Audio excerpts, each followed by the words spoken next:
সেই সুন্দর গন্ধ। এখন কে আসলো? কি হয়েছে? জন্মদিন ম্যাডাম। কার জন্মদিন? আপনার। কিন্তু আমি তো তোকে ডাকিনি। আরে ম্যাডাম, পুরো গ্রামের খোঁজ খবর জানি আমি। সাথে করে কাদের নিয়ে এসেছিস?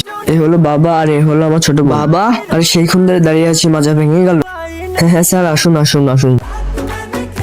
আরে বাচ্চা, তো সোফা তো অনেক সুন্দর। এদের পরিবারের সবই একই রকম। আসতে পারলো না, সোফার উপর কিভাবে লাফাচ্ছে আর বলতেছে সোফা কত সুন্দর। আরে বাবা, ম্যাডামকে কেক নিয়ে আসতে পারো। আরে কেক? আচ্ছা তুই আগে চা নিয়ে আয়। হ্যাঁ হ্যাঁ, নিয়ে আসছি। আরে বাবা, জন্মদিনে কে চা খায়? আরে তুই চুপ কর। আরে ছাড়, আরে ছাড়, আগে উইশ তো করো। Happy birthday to you, happy birthday to you. আরে অনেক হয়েছে গান, এবার কেক দাও। ম্যাডাম কেক দাও। হ্যাঁ ঠিক আছে ঠিক আছে, নিয়ে আসতেছি। পেট ভরে গেছে, কি কেক ছিল বাবা। আরে দাঁড়াও দাঁড়াও দাঁড়াও, তোমরা কিছু ভুলে যাচ্ছ।